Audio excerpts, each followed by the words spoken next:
Hey everyone, Versity here. Thanks for checking out this YouTube channel. Alright, we'd like to welcome 2022 Sentry Tournament of Champions winner Cameron Smith to the interview room here. Cameron, run a past day, breaking the tournament tour record of most strokes under par since 1950. Just talk us through how it was out there. Yeah, it was pretty crazy. I felt like with Johnny obviously playing with him over the weekend, I felt like I needed to make a birdie to kind of keep up with him or stay in front. But just lots of good golf. The putts kept going in. That was the key over the weekend, I think, just to see the putts go in, and that was it. Awesome. And fourth win on tour for you. First international winner since 2010 at this event. What does winning this tournament mean to you?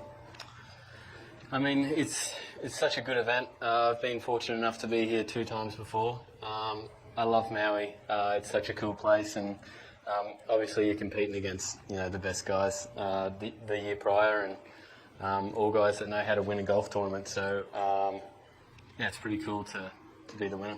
Awesome. With that, we'll open it up to questions. There's a microphone over to the right-hand side. Rob Colias with the Maui News. Hey Cam, we talked about Ernie the other day. I've learned since then that you were on his President's Cup team in 2019. How cool is it for you after that experience to break his mark that was set right here, an unbelievable tour mark? How cool is that for you? Yeah, it's pretty cool. Obviously, Ernie was one of my idols growing up. I mean, I don't really have many things to brag about to Ernie, to be honest. He's got a lot of stuff over me, but to take this one off him is pretty cool. Alan Hoshio, KHON. Hey, can you talk about just what's the pressure like knowing you have to go low to win this tournament every day, and how difficult it was to go wire to wire? Yeah, I just played really solid the whole week. Obviously, being a leader is not easy. Restless sleeps. I feel like I spent a lot of time looking at the ceiling in bed this week. But no, it was really cool. I haven't done that before. It was nice to to kind of see where my game's at against some of the best players in the world. I've been working hard, and it's paid off early in the season. Ben Everell, PGTour.com. Mate, speaking of that, you're into the world top 10 for the first time. Clearly a goal of yours, and I assume you have further to go. Yeah, it took me a while to get into the top 20, and I actually didn't know that, so that's really cool. That was one of my goals this year, was to get into the top 10. I don't really know what to say. It's nice that that's done and dusted. Hopefully I can keep cruising up those world rankings. What's more impressive to you, the fact that you were able to hold fire and keep pace and obviously win this, or you were able to do it with playing with John Rahm, the world #1 over the weekend? I think just stringing 4 really good days together, I think that's always kind of something I've not struggled with, but I've always kind of wanted to do that, and I've always had kind of a scratchy day in there. 4 really, really solid days of golf. Obviously playing with Johnny over the weekend was tough. He kept firing the pins and kept making birdies, and I felt like I had to stay on top of him, and it was nice to do that. Was that a key to it, though, given that we know that you love to fight? Like you said yesterday, you missed the competitive side of golf more than just playing. Yeah. So having him there and knowing that that's the best at the moment in the world, did that keep you on task? I mean, he's the best golfer in the world, and there's many reasons why he is. He flushes it, and it seems like he drains every putt he looks at. So, it was nice to kind of overcome that and kind of give some punches back, I guess, to him, and give him something to think about. And you get to go to a venue next week. You've also won it. What's it like to have the double? And you're looking forward to keeping the roll going? Yeah, I mean, this is as close as we get, basically, on the PGA Tour to home. So it's nice to have a couple of wins here. I'm really looking forward to next week. Obviously, I've got a really good history there. I've won there before. I love the golf course. It reminds me so much of where I grew up playing golf. I feel really comfortable around there, and I can't wait for Thursday. I know that's. I feel like I'm drained at the moment, but I'm excited for next week already. Doug Ferguson, Associated Press. A number of times when you had a one-shot lead and John put some pressure on your tee shot at 14, second into 15, and you answered every time. I just wondered if there was a particular shot you were particularly proud of. Trying to play off the tee, or what was that? Sorry. Just after, can I this thing's got a lot of feedback. Can I turn it off? No, sorry. Just when you're protecting a one-shot lead and John is hitting first, either off the tee at 14 or into 15 first at Sentry, get good shots in, put pressure on you, and you answered every time. Was there any of those shots that gave you that you were particularly pleased with? I mean, all of them, to be honest. I was really pleased with my driver all week. I felt like last year it let me down a lot. So to be able to hit so many fairways, especially under pressure, was really good. And I mean, a couple of those wedge shots of some grainy stuff, I think could have gone pretty sour pretty quickly. So yeah, I mean, it was just all solid stuff. I mean, I felt like I couldn't miss a shot, otherwise, you know, Johnny was going to overtake me. Okay. And secondly, I mean, look, statistically, the odds aren't in John's favor of pulling that putt on the 18th, like you would expect, like you as a competitor would expect to. But I wonder just what kind of, how difficult that 90-foot putt was to get the speed right, to take as much stress off you as possible. Yeah. Or did you just make it look easier than it really was? Yeah, it was a hard putt. I'd been struggling with my pace actually the whole back nine, and then to have like a 90-footer there on the 18th, and I knew I had to get it basically in and two. I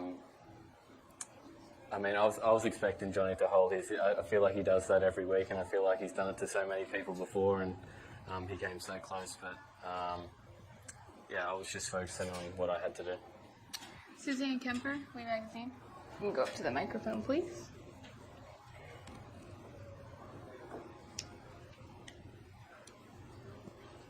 Yes, congratulations, first of all. Secondly, what are your other goals for this year? Because we know Sony is one of your favorites, but what are the other ones that you haven't accomplished yet that you're still shooting for? I think one of the big goals for most of the guys out here is just to make it to Atlanta, to the Tour Championship. You know, if you make it to Atlanta, you've done something really good for a long period of time. So, yeah, that one's still a goal. Like I said to Benny before, being in the top 10 was another one. It's good to tick that off so early in the year, but I guess I'll have to reassess on a few other ones. Okay, we have President's Cup too, which you will be there, I'm sure, right? Yeah, I definitely want to be on that team. I enjoyed it. I enjoyed the tournament so much last time that I'd be devastated if I missed out, and it's been one of my goals since I've turned pro to be on the team, and I'll try and be there again. Ben Everill, PGTour.com. Mate, can you just talk to the importance of you, I guess, keeping the personality you've always had, being the everyman, if you will, for the Americans, or just the solid, true blue bloke that you've been able to maintain, and amongst obviously this elite sport? Yeah, I feel like there's no real reason to change my personality. I think my dad would whip me, to be honest, if I did. I don't know, it's just how I've been brought up. I've been brought up to be the kind of the modest guy that respects everyone, and you know, like even today out there, Johnny was great as well. Every time we made a putt or a birdie, it was good shot made, or there was never any I guess hatred towards each other just because we were competing. It was, we wanted to win because we wanted to compete against, you know, the best. Yeah, so I think that's just kind of how I've been brought up, and I respect other guys, good play as well. And your look as a throwback, we know everyone loves it, but how awesome is it to have your golf continually be the story ahead of that as well? Yeah, I want people to talk about to talk about the golf. You know, it's great. People get behind it, but I'd rather them talk about my golf game for sure. Doug Ferguson, Associated Press. Even people who realize that the wind didn't blow at all this week, and it was soft, and it was still, and it was the best conditions this course has ever seen. Should they be alarmed by the fact that 3 guys finished at 32 under or better? Is there something wrong with the game when they see that? And frankly, not just this week, but if you look back to Caves Valley, what Bryson and Patrick did, and I could probably list a couple of others. Should anybody be concerned? No, I don't think so. I think that's just how golf is. You know, I feel like I have to improve every year to just keep up. The tour standard is so good now. Obviously, the course this week was a little bit soft. The greens were nice, probably the nicest they've ever been for me here. But you know, different conditions, wind, you know, firm and fast fairways and greens always seems to sort out the score. So I just think that's how golf is, and if the course is soft and receptive, that's just a part of it. And then move on to next week. I think next week's going to be it's going to be soft. I think they've had a lot of rain this last week, so probably another low-scoring week, I'm sure. Which is okay, as long as you got the lowest one. Yeah, that's right. Also, you mentioned your driving, which was excellent this week, but it was a struggle, and I'm just curious how much of an emphasis of improving that was in the off season, or had you started working on it long before that? I don't typically like working on stuff through the season. I like to make subtle changes here and there, but I think just actually, you know, hitting golf balls. I spoke to my coach a lot over the off season, sent him a lot of swings, and it's just something that we kind of grinded on. My irons, I've always felt kind of comfortable with, and my wedges, and we knew that if I could finally sort out the driver, that you know, I could really have, you know, one of my best seasons yet. What exactly did you sort out beyond wanting to hit it in the middle of the club face all the time? I mean, that's hard to explain, to be honest. It really wasn't much. Probably just hitting more balls with driver, to be honest. I'm one of the... I'm not lazy. I guess I'm lazy on the range.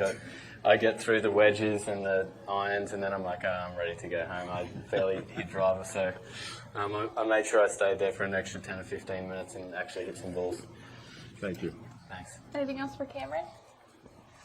All right, Cameron. Congratulations. Thanks. Thank you. Well done.